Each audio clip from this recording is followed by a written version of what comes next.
Amigos e amigas da Web Rádio da Revista Doutrina. Eu sou Carlos Luiz, coordenador do Grupo Marcos, que é dirigido espiritualmente por Eurípides Barçanufo.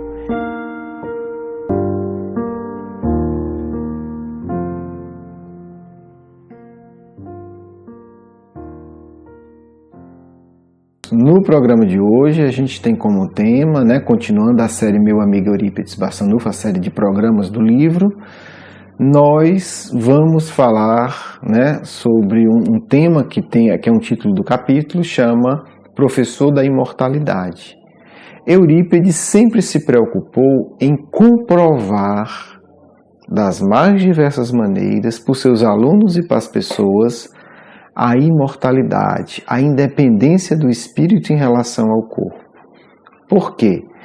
Porque nós vivemos em uma sociedade muito vinculada, muito grosseira, muito materializada. Então é importante que a gente tenha provas concretas, objetivas.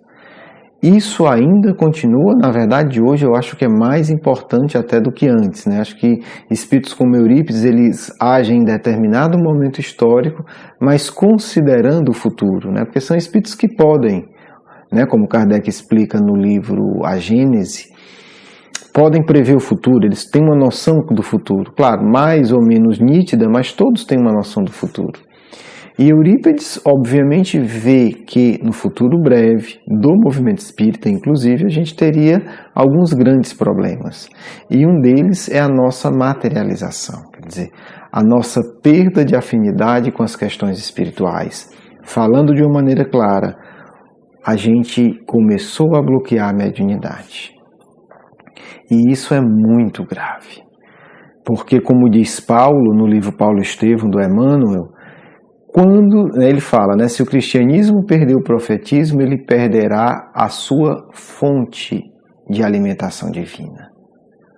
Então, a mediunidade, a vivência da mediunidade, para Eurípides era algo diário, continuado, constante e apresentado a todos.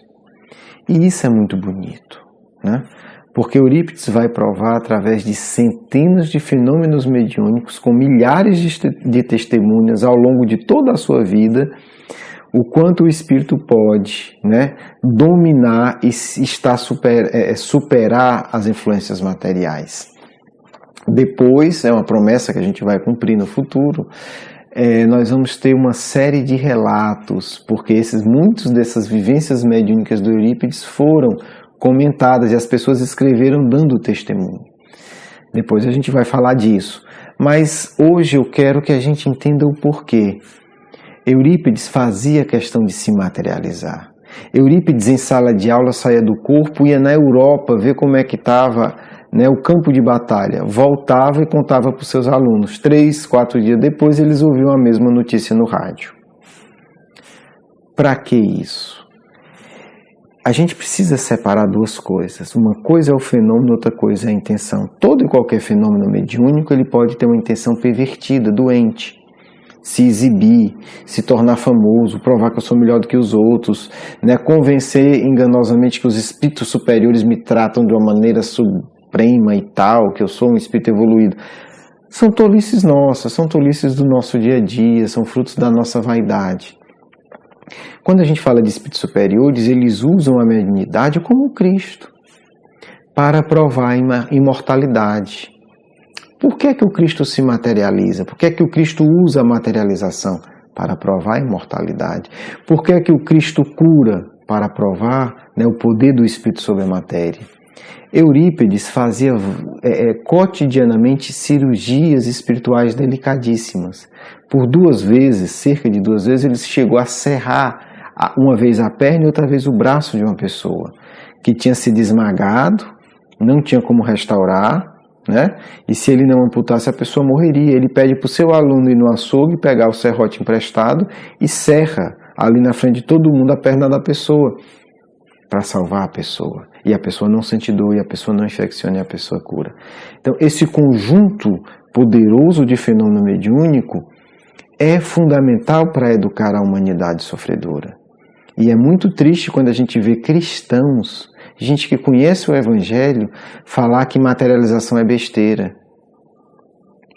Os protestantes, aí eu vou citar talvez o maior estudioso do protestantismo hoje, um dos mais, o Nicholas Thomas Wright e muitos outros vão falar que a ressurreição é um dos momentos essenciais da história do cristianismo no mundo.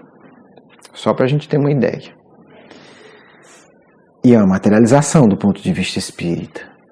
E a gente tem pessoas que conhecem o Evangelho, que dizem que conhecem o Espiritismo, ou conhecem, dizendo que materialização é algo negativo. Dizendo que cirurgia espiritual é algo do passado. Olha o grau de torpor material que a gente está envolvido, gente. Nós estamos negando fenômenos trazidos pelo Cristo. Nós estamos indiretamente dizendo que Jesus fez errado. Infelizmente é isso. Eurípides vem fazer a mesma coisa para dizer não está desatualizado, gente. Se materializar, sair do corpo, ir para outros países, observar situações, fazer cirurgia espiritual, fazer receituário mediúnico. Eurípides saía do corpo e ia ver o que os alunos estavam fazendo e depois contavam para os alunos, só para vocês terem ideia. Tem um aluno deles, talvez eu erre o nome, mas eu acho que era o Germano. Senão ele estava fazendo parte dessas coisas. Uma vez eles fugiram, porque a escola era portão sempre, fugiram da escola, foram se esconder no mato, né? Gazeando aula, né? Como se dizia. E aí pegaram, no meio do mato, encontraram uma porca com seus bacurins, correram atrás da porca, tentaram pegar os bacurins.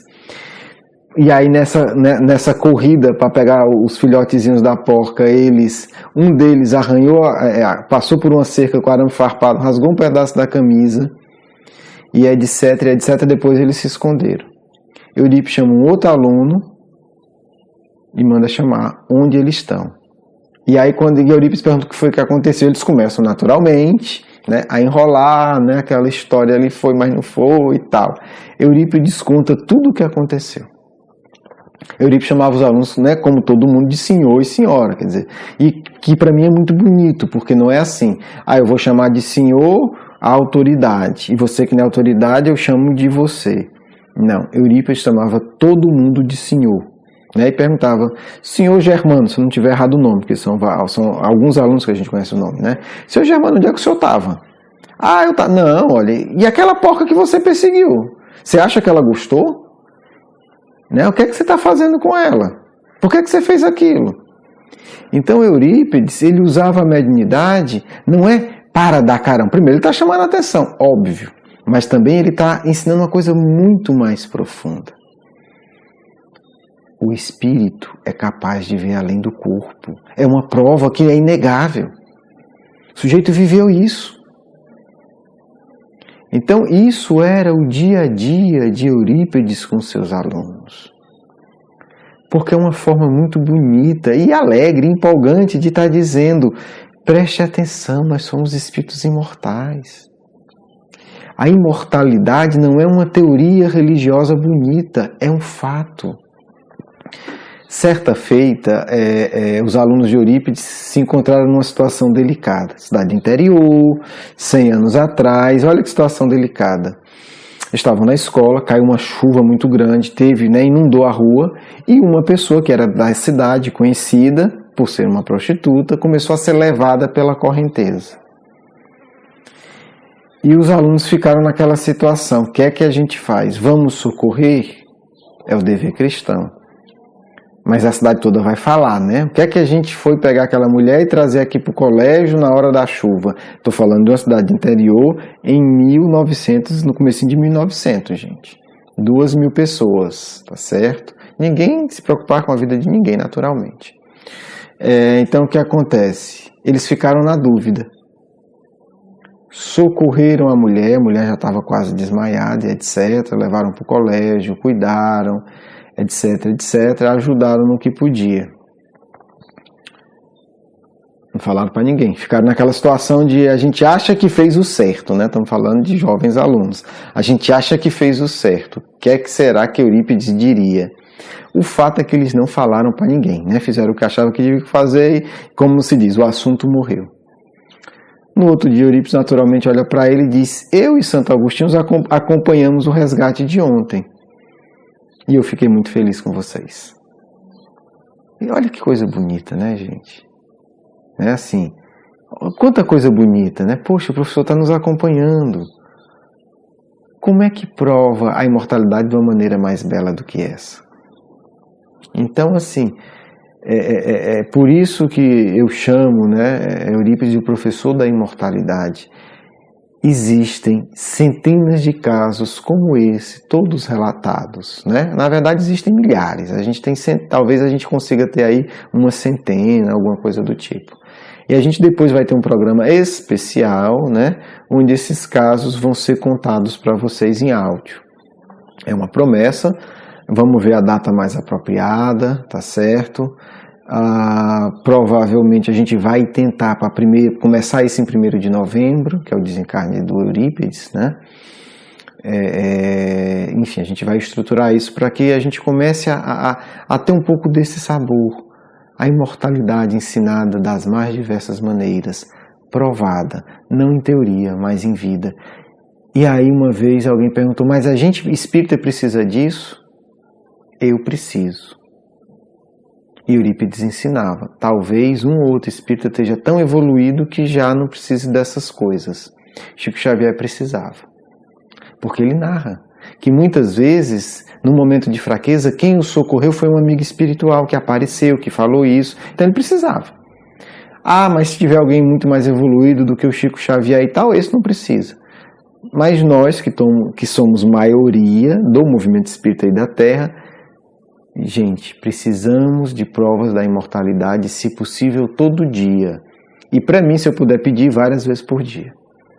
Porque ajuda a gente não mergulhar na loucura da sociedade que a gente está. Da ganância, da vaidade, da briga, da correria, da pressa, da angústia. A gente se lembrar: eu sou imortal. Isso aqui vai passar. Eu continuo. E isso não é uma teoria, isso é um fato. Deus existe, eu sou imortal. Eu acho que isso é uma base muito importante para nosso crescimento e a nossa paz. É muito alegre falar com vocês, gente, sempre. Esses temas me empolgam bastante, né? E fico feliz em receber e-mails e ver que muitos de vocês também se empolgam. E é com muito carinho que a gente compartilha tudo isso. Uma ótima semana, um beijo no coração, muita paz. Que a paz do Cristo possa sempre viver dentro do coração de cada um de nós. Eurípides é um grande mestre. Precisamos meditar, refletir na importância de tudo que ele vem trazer para o mundo. A missão desse espírito apenas começa no aspecto da regeneração do mundo. Nos mundos superiores, vivência mediúnica é algo totalmente normal. Da mesma forma que na Terra ver, para a grande maioria, normal, na vida espiritual superior, ver, sentir, perceber a distância, tudo isso todos têm toda hora. Vocês que por atraso espiritual ficam tão apavorados com tanto medo. Por isso cabe aos espíritas ensinar ao resto da humanidade, não ficar pregando feito tolo, querendo convencer. Não. Faz como Eurípides, vive. Simplesmente entrega a prova do fato, e não discussão de teoria. Simplesmente mostra que é possível. Quem quiser que busca entender, é busca de cada um. A generosidade cristã doa e não se preocupa em convencer, muito menos em converter. Vocês precisam saber que nova geração deve iniciar processos mediúnicos o mais cedo possível, para que não fique atrasada com suas programações, e que para o mundo tenha tantas obras de esclarecimento que já estão feitas. mas que precisam ser recebidas na Terra, na dimensão mais grosseira deste planeta, porque elas já são lidas e estudadas nas dimensões mais sutis. Observe que existem milhares de espíritos reencarnados para psicografar obras que já estudaram antes de nascer, e que existem milhões de espíritos necessitados dessas obras. Então, o jovem vem receber uma obra preparada por espíritos sábios e iluminados para ajudar centenas de milhares de pessoas. E você, que é dirigente de centro metido a estudioso de espiritismo, proíbe. A responsabilidade espiritual será sua, meu filho, ou minha filha, será sua, porque você quis atrapalhar, quis se tornar obstáculo da obra do Cristo. Então, não vamos negar o que não sabemos, não vamos ensinar o que não aprendemos, não vamos proibir o que não conhecemos. Você pode ter seus medos, será um problema pessoal, mas proibir obra de outros é uma gravíssima responsabilidade que muitos dirigentes espíritas hoje já carregam nos ombros, porque proíbem, porque criam obstáculos, porque desestimulam, porque não aceitam que alguém jovem seja muito melhor do que ele, porque é melhor, claro que é, amadureceu mais, cresceu mais, tem mais coragem. Ele fica lá no cargo como fariseu, nem entra, nem deixa entrar, nem faz, nem deixa fazer. Então, filhos, Eurípides vem provar que a mediunidade não está presa a ninguém, nem a parede de centro espírita, nem a cabeça pequena de quem diz que manda no espiritismo na Terra. Não está. Eurípides já provou. Quem não entender também não adianta mais, porque são milhares de provas. Basta estudar. Tem testemunho de ateu, tem testemunho de católico, tem testemunho de todo mundo. Se o que Eurípides fez não é verdade histórica, nada mais é. Porque são muitas testemunhas ao longo de muitos anos. O legado de Eurípides ainda não foi entendido. Mas seria muito bom que todos vocês entendessem ao mínimo, entendessem a vivência mediúnica diária. Não tem que se concentrar e se preparar para receber espírito apenas na reunião mediúnica. Não. Tem que se preparar para estar em contato constante com o mais alto. Todos os dias, ao longo do dia, parar, pedir a Deus inspiração, pedir inspiração aos bons amigos, pedir proteção ao anjo guardião. Tudo isso é indispensável. Isso Eurípides ensinava.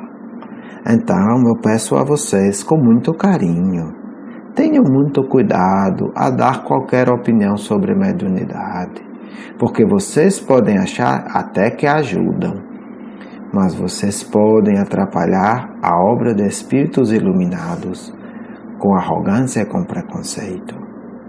Filhos, quero agora falar de outra coisa. Todos vocês precisam aprender a viver mediunidade. Todos são médiuns.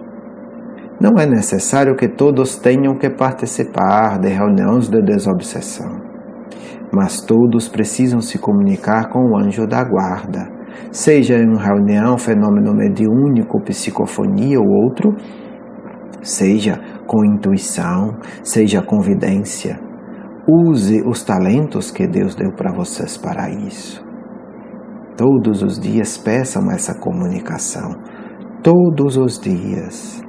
Todos os dias, com muita fé e muita vontade, peça: meu anjo guardião, me orienta no dia de hoje. Porque, filhos, cada dia neste mundo é um desafio espiritual imenso. Cada hora nesse planeta em transição exige esforço para manter equilíbrio, porque toda a sociedade está alucinada, meus filhos. O que vemos todos os dias prova. A maioria da sociedade está alucinada. correndo, matando, se atropelando, se matando. Para quê? Para acumular bens materiais tolos que não vão servir para nada daqui a pouco tempo. Para ter status e vaidade que só vai trazer desgraça. Para se destacar de forma infeliz e torpe. Não, filhos, não façam isso. E para que vocês não entrem nisso, porque a maioria entra. Porque se não faz, admira quem faz. E quem admira algo, participa desse algo. Tenham cuidado. E quem pode mais proteger vocês? Anjo da guarda. Então todo dia peça a Deus e peça a Ele. Peça a Deus que Ele esteja perto. Peça a Ele que se aproxime cada vez mais. Para que vocês tenham mais condição de enfrentar tudo isso. Muito triste ver espíritas, seguidores do Cristo, discípulos do Consolador, vivendo como estúpidos. Dinheiro, vaidade, fama, poder, não tenho tempo, porque tenho que ter mais, porque tenho que comprar carro melhor. Quanta tolice dos filhos do Consolador. Isso entristece. Como sair disso? Orando com fé, pedindo consciência da vida espiritual, pedindo consciência de que a vida na Terra vai passar em breve. Peçam isso e vocês terão filhos. Por isso, a mediunidade é dada a todos vocês. E eu peço que vocês as usem para o bem, porque a maioria usa para o mal, para sintonizar com vingança, com ódio, com revanche. Usem para o bem, pedindo consciência espiritual, desprendimento de bens terrenos, desapego de tudo que é ruim e torpe, e vínculo com tudo aquilo que é elevado e profundo. Fiquem em paz, queridos filhos e filhas, que Deus dê a vocês uma semana de muita luz e de muito amor, do amigo espiritual de sempre. Quero agradecer o seu carinho, a sua atenção, e para conhecer mais do nosso trabalho, por favor, visite o nosso blog, grupomarcos.com.br. Um grande abraço.